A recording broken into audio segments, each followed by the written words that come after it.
রাজনীতিতে অনিশ্চয়তা কাটেনি, নানান পক্ষ এখনো অনড়।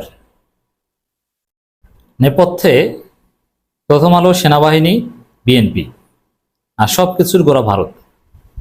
দর্শক, প্রথম আলোর একটা রিপোর্ট বিশ্লেষণ করছি, একটা সংবাদ বিশ্লেষণ প্রথম আলোর।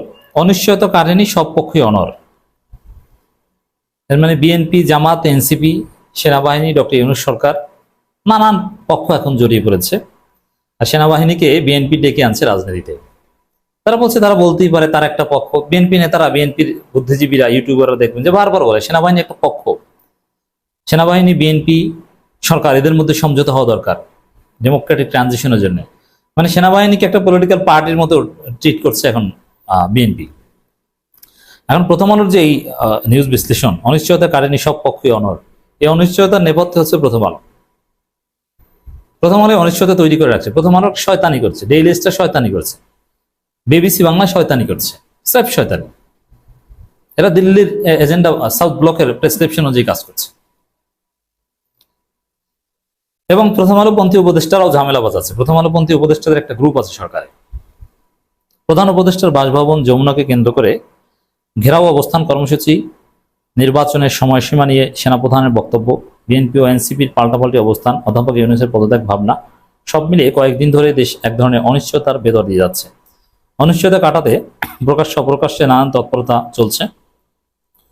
তবে অনিশ্চয়তা প্রাথমিকভাবে যতটুকু কেটেছে, ক্রেডিট গোস টু আমির জামাত, বাংলাদেশ জামাত ইসলামীর আমির ডাক্তার শফিকুর রহমান। তার তৎপরতায় ইউনূসের পদত্যাগ ঠেকেছে। এটা অনিশ্চয়তা বড় অংশ কেটেছে, এটা তারপর এখনো আছে অনিশ্চয়তা।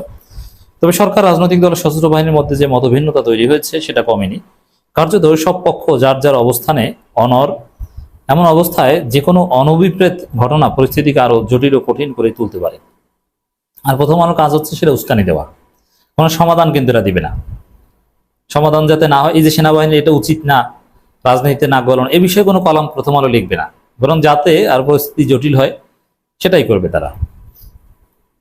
তো দর্শক, সবাই মিলে ইউনূস সরকার যেভাবে রাজনীতিতে সেনাবাহিনীর নাক গলানোর বিরুদ্ধে বলছে, সবাই মিলে এরকম বললে সেনাবাহিনী নিঃসন্দেহে, সেনাবাহিনী অলরেডি ইউনূস সরকার কঠোরতায় পিছু উঠেছে।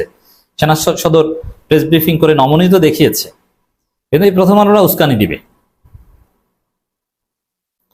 নির্বাচন রোডম্যাপ ঘোষণা করা নিয়ে সরকারের সঙ্গে দেশের বৃহত্তর রাজনৈতিক দল বিএনপি দূরত্ব দিন দিন বাড়ছে। পাশাপাশি সেনাবাহিনীর সঙ্গে অন্তর্বর্তী সরকারের দূরত্বের কথাও জনপরিসরে আলোচনা হচ্ছে।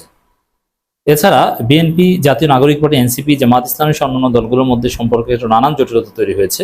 দলগুলোর মধ্যে কাজ করছে নানা সমীকরণ। কিছু বিষয় অন্তর্বর্তী সরকার, রাজনৈতিক দল ও রাষ্ট্রীয় নানান পক্ষকে বৈরিতার পর্যায়ে নিয়ে গেছে।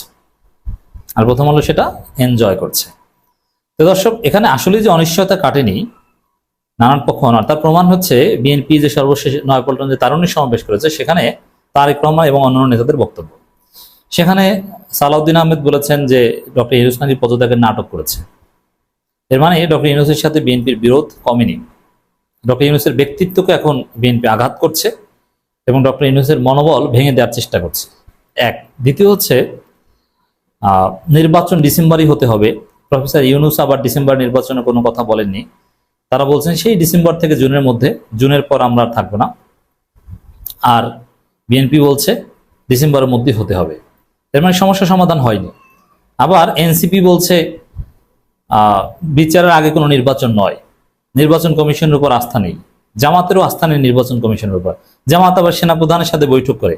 সেনাপ্রধানের সাথে জামাতের বৈঠকের একটা দিক হচ্ছে সমঝোতা, মানে এই যে সংকট বা অনিশ্চয়তা দূর করা।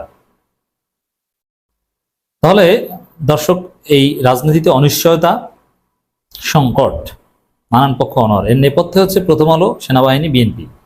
আর সমাধান যতটুকু করছে বা সমাধান চেষ্টায় জামাত। সেনাবাহিনীর সাথে বৈঠক এটা একটা সমাধান চেষ্টা, এটা আমি সমর্থন করি না বৈঠক, এটা ডাক্তার তাহেরের ইচ্ছে হয়েছে, কিন্তু তারপরেও এটা একটা সমাধান চেষ্টা।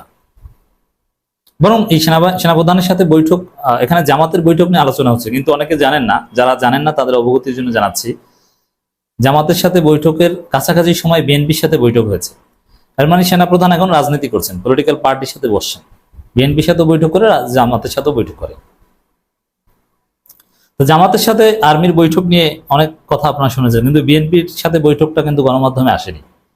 এগুলোও গণমাধ্যমের একটা শয়তানি, যে জামাতেরটা যে জামাত সেনাবাহিনীকে ডেকে আনছে, অথচ বিএনপি যে ডেকে আনছে, বিএনপি যে সেনাপ্রধানের রাজনৈতিক কথাবার্তা বলার অধিকারকে স্বীকার করছে, তারা এটাকে অ্যাপ্রিসিয়েট করছে, এটা বলতেই পারে। এটা নিয়ে কিন্তু তোলপাড় তৈরি করা হয় না। গত 5 আগস্ট গণঅভ্যুত্থানে এবং এখন এনসিপি কে বাদ দিয়ে ওয়াকার জামাত বিএনপিকে একটা কনভিন্স করার চেষ্টা করছে। গত 5 আগস্ট গণঅভ্যুত্থানে শেখ হাসিনা সরকারের পতনের পর অন্তর্বর্তী সরকারের প্রধান কে হবেন এ নিয়ে প্রারম্ভিক আলোচনায় ভিন্ন মতের কথা শোনা যায়। শুরু থেকে বিভিন্ন পক্ষের থেকে দূরত্ব বা ভুল বোঝাবুঝির একটা কারণ বলে অনেকে মনে করেন। অতীতের কিছু ঘটনা সন্দেহ অবিশ্বাস তৈরিতে ভূমিকা রাখবে বলে ধারণা করা হয়। এছাড়া আওয়ামী লীগের বিতর্কিত মন্ত্রী, সংসদ সদস্য ও নেতারা কিভাবে দেশ ছেড়ে পারলেন তা নিয়ে নানান প্রশ্ন দোষারোপ ছিল এবং আছে। পুলিশ বাহিনীর ভঙ্গুর অবস্থার কারণে মাঠে আইনশৃঙ্খলা রক্ষায় সশস্ত্র বাহিনীকে দায়িত্ব দেওয়া হয়, কিন্তু জাতীয় গুরুত্বপূর্ণ ইস্যুতে সিদ্ধান্ত গ্রহণের ক্ষেত্রে তাদের যুক্ত রাখা হচ্ছে কিনা সেটা নানান ভেতর আলোচনা ছিল। আচ্ছা, মানে এই প্রথম আলো উস্কে দিচ্ছে যে সেনাবাহিনীকে কেন ডিসিশন মেকিং প্রসেসে ইনক্লুড করা হয় না। আচ্ছা, সেনাবাহিনীকে ডিসিশন মেকিং প্রসেসে ইনক্লুড করা হবে, তারা নাকি আইন শৃঙ্খলা পরিস্থিতি নিয়ন্ত্রণে ভূমিকা কি ভূমিকা রাখছে? চাঁদাবাজির বিরুদ্ধে, অন্যের বিরুদ্ধে তারা তো কোনো ভূমিকাই রাখছে না। তারা মশা মারে, ম্যাজিস্ট্রেসি পাওয়ার নিয়ে এরা মশা মারে, এরা কিচ্ছু করছে না। বরং এখন পুলিশ ভালো পারফর্ম করছে, তুলনামূলক ভালো। বিএনপি 5 আগস্টের পর থেকে দ্রুত জাতীয় নির্বাচনের দাবি জানিয়ে আসছিল, পরে তা এবছর ডিসেম্বরের সময়সীমার মধ্যে ঠেকেছে। তবে সরাসরি দাবিতে তারা মাঠে নামেনি। তবে সম্প্রতি ঢাকা দক্ষিণ সিটি কর্পোরেশন মেয়র পদে বিএনপি নেতা ইশরাক হোসেনকে দায়িত্ব বুঝিয়ে দেওয়ার দাবি কেন্দ্র করে, এই যে ইশরাকের দায়িত্ব বুঝিয়ে দেওয়াকে কেন্দ্র করে যে আন্দোলন বা যতটুকু, এটা কিন্তু ওয়াকারের কথায় বিএনপি নেমেছিল। ওয়াকারের সাথে জামাত বৈঠক করে, বিএনপি বৈঠক করে। রাজনীতির সংকটের কারণটা আপনাকে বুঝতে হবে। ওয়াকারের সাথে জামাত বিএনপি বৈঠকে আবার হাসনাত সার্জিসের সাথে গোপন বৈঠক হাসনাত ফাঁস করে দিয়েছিলেন। এর মানে রাজনীতি করছে, রাজনীতি নিয়ন্ত্রণের চেষ্টা করছে আর্মি চিফ ওয়াকারুজ্জামান। এটা অশনির সংকেত, এটাই সংকটের মূল কারণ, এটি হচ্ছে সমস্যা। বিএনপি, জাতীয় নাগরিক পার্টি, এনসিপি, জামাত ইসলামী সহ দলগুলোর মধ্যে নানান জটিলতা তৈরি হচ্ছে। 71 নিয়ে কেউ ব্যবসা করছে, এই জটিলতাগুলো, এই যে এনসিপি জামাতের মধ্যে ভাঙন তৈরি করে, এগুলো প্রথম আলো এই খেলাটা খেলেছে। তো প্রথম আলোর রিপোর্ট আমরা বিশ্লেষণ করছি, কিন্তু রাজনীতিতে খেলছে কিন্তু প্রথম আলো। জামাত এনসিপির মধ্যে কোনো বিরোধ হওয়ার কথা না। জামাতের টাকায়, জামাতের সহায়তায় এনসিপি গঠিত হয়েছে, আর এনসিপি সাংগঠনিক সম্প্রসারণের জন্য জামাতের কাছে মুখাপেক্ষী। সে এনসিপির ছেলেদের বিপদগামী করে দিল প্রথম আলো বুদ্ধি দিয়ে, যে তোমরা 71 নিয়ে খোঁচা দাও, এটা বলো সেটা বলো, তাহলে তোমরা আরো ভালো করবা। ভুলভাল বুঝিয়ে তাদেরকে জামাতের প্রতিপক্ষ বানিয়ে দেওয়া হলো। এবং বিএনপির সাথে এনসিপির যে বিরোধ, এটা অনিবার্য। এটাকে আমি কারো ইন্ধন দেখি না, এটা অনিবার্য। আব্দুল হামিদের দেশ ত্যাগের ঘটনার পরেই, মানে দেখেন, আসলে আব্দুল হামিদের দেশ ত্যাগ না, মূল হচ্ছে আওয়ামী লীগ নিষিদ্ধ হয়েছে আর রাজনীতিতে অস্থিরতা শুরু। তাহলে এই অস্থিরতার পেছনে আওয়ামী দোসররা দায়ী।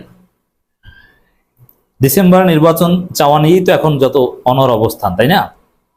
তো ডিসেম্বর নির্বাচনের মধ্যে কি মধু, আওয়ামী লীগের বিচার হবে না ডিসেম্বরের মধ্যে নির্বাচন হলে, এই মধু। সংকটের কারণ আশা করি বোঝাতে পেরেছি।